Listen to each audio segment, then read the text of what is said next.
ସକାଳୁ ବାସି ମୁହଁରେ କେବଳ 3 ଥର ପଢ଼ି ଦିଅନ୍ତୁ ଏହି ଗୋଟିଏ ମନ୍ତ୍ର। ଗ୍ୟାରେଣ୍ଟି ଦେଉଛି ସନ୍ଧ୍ୟା ସୁଦ୍ଧା ସେ ଝିଅ ଆପେ ଆପେ ପଟିଯିବ। ନିଜେ ଆସିବ ଆପଣଙ୍କୁ ଭଲ ପାଉଛି ବୋଲି କହିବ। ଆପଣଙ୍କ ପ୍ରେମରେ ଏମିତି ଦିବାନୀ ହେଇଯିବ କି ଆପଣଙ୍କୁ ନ ଦେଖି ଗୋଟେ ମୁହୂର୍ତ୍ତ ବି ରହିପାରିବନି। ହଁ ଫ୍ରେଣ୍ଡସ୍, କେବଳ ଆପଣଙ୍କୁ ସକାଳୁ ଉଠିବା ମାତ୍ରେ ବାସି ମୁହଁରେ କେବଳ 3 ଥର ଏହି ମନ୍ତ୍ରକୁ ପଢ଼ିବାର ଅଛି। ତାପରେ ଦେଖିବେ ଚମତ୍କାର। ଗ୍ୟାରେଣ୍ଟି ଦେଉଛି ଯେଉଁ ଝିଅ ପଟୁନଥିଲା, ଆପଣଙ୍କୁ ଭାव ଦେଉନଥିଲା, ସିଏ ପାଗଳି ପରି ଆପଣଙ୍କୁ ଭଲ ପାଇବ। ଯଦି ଆପଣ ସୁନ୍ଦରୀରୁ ସୁନ୍ଦରୀ ଝିଅକୁ ପଟେଇବାକୁ ଚାହୁଁଛନ୍ତି କିନ୍ତୁ ଯେତେ ଚେଷ୍ଟା କଲେ ମଧ୍ୟ ତାକୁ ପଟେଇ ପାରୁନାହାନ୍ତି, ଆଉ ଆପଣ ଚାହୁଁଛନ୍ତି କି ସେ ଝିଅ ନିଜେ ଆସି ଆପଣଙ୍କୁ ଭଲ ପାଉଛି ବୋଲି କହୁ, ତେବେ ଆଜିର ଏହି ବଶୀକରଣ ଭିଡ଼ିଓଟି ଆପଣଙ୍କର କାମରେ ଆସିବ। କାରଣ ଆଜିର ଏହି ଭିଡ଼ିଓଟିରେ ମୁଁ ଆପଣଙ୍କୁ ଶିଖେଇବି ଝିଅ ପଟେଇବା ପାଇଁ ବଶୀକରଣ ବିଦ୍ୟା, ନାରୀ ମୋହିନୀ ବଶୀକରଣ ବିଦ୍ୟା। ଏହି ବଶୀକରଣକୁ ଯଦି ଆପଣ ସକାଳୁ କରିଦେବେ, ଗ୍ୟାରେଣ୍ଟି ଦେଉଛି ସେ ଝିଅ ହେଉ ବା ବିବାହିତା ମହିଳା ଆପଣଙ୍କ ଆଡ଼କୁ ଆକର୍ଷିତ ହେବାକୁ ଲାଗିବ। ରାତି ଦିନ ଆପଣଙ୍କ କଥା ଭାବିବ, ନିଜେ ଆସିବ ଆପଣଙ୍କ ସହିତ ସମ୍ପର୍କ ରଖିବ, ଆପଣଙ୍କୁ ଛାଡ଼ି ରହିପାରିବନି। ନମସ୍କାର ଫ୍ରେଣ୍ଡସ୍, ଓଡ଼ିଆ ଫଣ୍ଡା ଚ୍ୟାନେଲକୁ ଆପଣମାନଙ୍କୁ ସ୍ୱାଗତ। ଆଜିର ଏହି ବଶୀକରଣ ସବୁଠାରୁ ପ୍ରଚଣ୍ଡ ମହାଶକ୍ତିଶାଳୀ ବଶୀକରଣ। ଦୁନିଆର ସବୁଠାରୁ ଶକ୍ତିଶାଳୀ ବଶୀକରଣ। ଯିଏ ବି ଏହାକୁ କରିଛି 100ରୁ 100% ସଫଳ ହେଇଛି। ବର୍ଷ ବର୍ଷ ଧରି ଭାଙ୍ଗି ଯାଇଥିବା ପୁରୁଣା ପ୍ରେମକୁ ଫେରାଇ ଆଣିପାରିଛି। ଶାଶୁ, ନଣନ୍ଦ, ଦିଅର, ଭାଉଜ କାହାକୁ ବି ନିଜ ବଶରେ କରି ତାଠାରୁ ନିଜର ମନ ଚାହୁଁଥିବା କାମ ହାସଲ କରିପାରିଛି। ତେଣୁ ଆପଣ ବି ବିଶ୍ୱାସର ସହିତ ମାତ୍ର ଗୋଟିଏ ଥର ଏହି ବଶୀକରଣ କରିକି ଦେଖନ୍ତୁ। ତାପରେ ଦେଖିବେ ଚମତ୍କାର। କିପରି ସେହି ସମୟଠାରୁ ସେ ଝିଅ ବା ବିବାହିତା ଭାଉଜ ଆପଣଙ୍କ ଆଡ଼କୁ ଆକର୍ଷିତ ହେବାକୁ ଲାଗିବ। ପାଗଳି ପରି ଆପଣଙ୍କୁ ଭଲ ପାଇବାକୁ ଲାଗିବ। ଆପଣଙ୍କୁ ଛାଡ଼ି ରହିପାରିବନି। ତେବେ ଏହି ବଶୀକରଣ ବିଧିକୁ ଆପଣ କିପରି କରିବେ, କେମିତି କରିବେ, ଏହାର ପ୍ରୟୋଗ ବିଧି କ'ଣ, ମୁଁ ଆପଣଙ୍କୁ ଶିଖେଇବି। ସମ୍ପୂର୍ଣ୍ଣ ପ୍ରୟୋଗ ବିଧି ମୁଁ ଆପଣଙ୍କୁ ଶିଖେଇବି। ଜାଣିବା ପାଇଁ ମୋର ଆପଣମାନଙ୍କୁ ଅନୁରୋଧ କି ଆପଣ ଭିଡ଼ିଓଟିକୁ ପୁରା ଧ୍ୟାନ ସହିତ ଶେଷ ପର୍ଯ୍ୟନ୍ତ ଦେଖିବେ। ତେବେ ଯାଇକି ଆପଣ ସମ୍ପୂର୍ଣ୍ଣ ପ୍ରୟୋଗ ବିଧି ଜାଣିପାରିବେ। ଅଧାରୁ ଛାଡ଼ିକି ପଳେଇଲେ କିମ୍ବା କାଟି କାଟି ଦେଖିଲେ ଆପଣ କିଛି ବି ବୁଝିପାରିବେନି।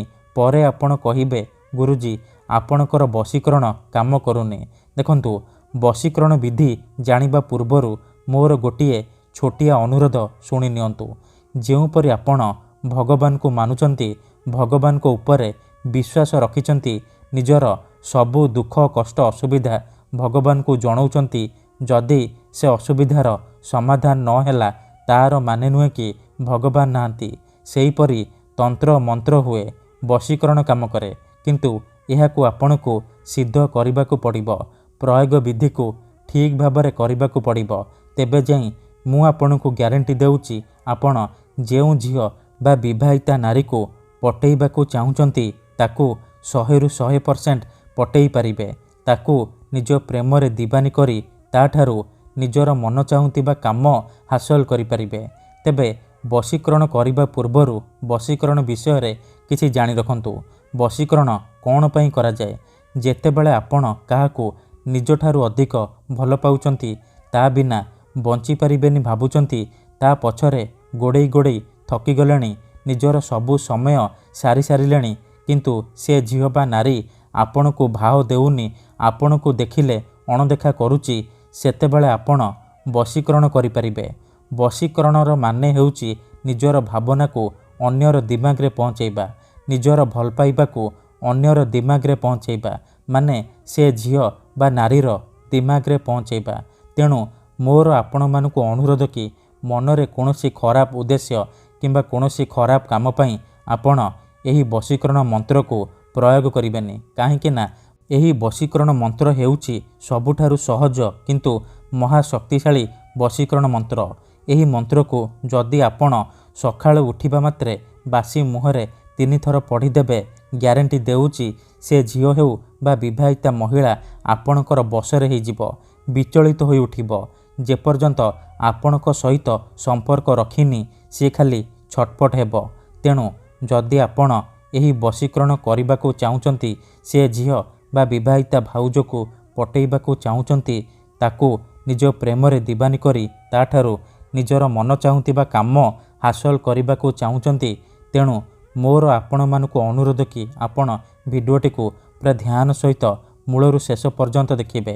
ତା ପୂର୍ବରୁ ଯଦି ଆପଣ ଆମ ଚ୍ୟାନେଲକୁ ନୂଆ ଆସିଛନ୍ତି, ତେବେ ଦୟାକରି ଚ୍ୟାନେଲକୁ ସବସ୍କ୍ରାଇବ୍ କରି ପାଖରେ ଥିବା ବେଲ୍ ଆଇକନ୍କୁ ମଧ୍ୟ ଦବାଇ ଦିଅନ୍ତୁ, ଯାହାଦ୍ୱାରା ଆମେ ଯେଉଁ ବି ଭିଡ଼ିଓ ଅପଲୋଡ଼ କରିବୁ ସର୍ବପ୍ରଥମେ ଆପଣ ଦେଖିପାରିବେ ଆଉ ତା'ର ଲାଭ ପାଇପାରିବେ। ଠିକ୍ ଅଛି, ତେବେ ମନେ ରଖନ୍ତୁ, ଏହି ବଶୀକରଣ ବିଧିକୁ ଆପଣ କେଉଁ ବି ବାରରେ କରିପାରିବେ, କିନ୍ତୁ ଯେବେ ବି କରିବେ ସକାଳୁ ବାସି ମୁହଁରେ କରିବେ। ବିନା ହାତ ଗୋଡ଼ ମୁହଁ ଧୋଇକି ସକାଳୁ ବାସି ମୁହଁରେ କରିବେ। ପ୍ରଥମେ ଆପଣ କ'ଣ କରିବେ, ଯେତେବେଳେ ରାତିରେ ଶୋଇବା ପାଇଁ ଯିବେ ଗୋଟିଏ ଗ୍ଲାସରେ ଚିନି ପାଣି ଆଣିବେ। ତାପରେ ସେ ଚିନି ପାଣିର ଗ୍ଲାସକୁ ନିଜର ସାମ୍ନାରେ ରଖିବେ। ତାପରେ 7 ଥର ସେଇ ଝିଅ ବା ମହିଳାର ନାମ କହିବେ ଯାହାକୁ ଆପଣ ପଟେଇବାକୁ ଚାହୁଁଛନ୍ତି। ପ୍ରଥମେ ଆପଣ ତାକୁ ମନେ ମନେ ଭାବିବେ, ତାର ମୁହଁକୁ ନିଜ ମନରେ ଭାବିବେ। ତାପରେ 7 ଥର ସେଇ ଝିଅ ବା ମହିଳାର ନାମ କହି ଆପଣ ପାଣି ଗ୍ଲାସରେ 3 ଥର ଫୁଙ୍କିଦେବେ। ତାପରେ ଆପଣ ସେ ପାଣି ଗ୍ଲାସକୁ ନିଜର ଖଟ ତଳେ ରଖିକି ଶୋଇପଡ଼ିବେ। ଯଦି ଆପଣ ଖଟରେ ଶୋଉନାହାନ୍ତି, ତଳେ ଶୋଉଛନ୍ତି, ତେବେ ଆପଣ ସେ ପାଣି ଗ୍ଲାସକୁ ନିଜର ମୁଣ୍ଡ ପାଖରେ ରଖିକି ଆପଣ ଶୋଇପଡ଼ିବେ।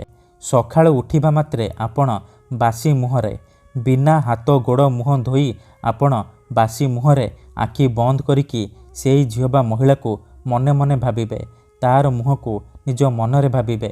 ତାପରେ ଏହି ମନ୍ତ୍ରକୁ 3 ଥର ପଢ଼ିବେ ଆଉ 3 ଢୋକ ପାଣି ଆପଣ ପିଇଦେବେ। ଦେଖନ୍ତୁ, ମନେକର ଆପଣ ଯେଉଁ ଝିଅ ବା ମହିଳାକୁ ପଟେଇବାକୁ ଚାହୁଁଛନ୍ତି ବା ବଶରେ କରିବାକୁ ଚାହୁଁଛନ୍ତି, ତାର ନାମ ହେଉଛି ସବିତା। ତେବେ ଆପଣ ଏହିପରି ମନ୍ତ୍ରକୁ ପଢ଼ିବେ, ସବିତା ତୀବ୍ର ବଶୀଭୂତଂ, ସବିତା ତୀବ୍ର ବଶୀଭୂତଂ।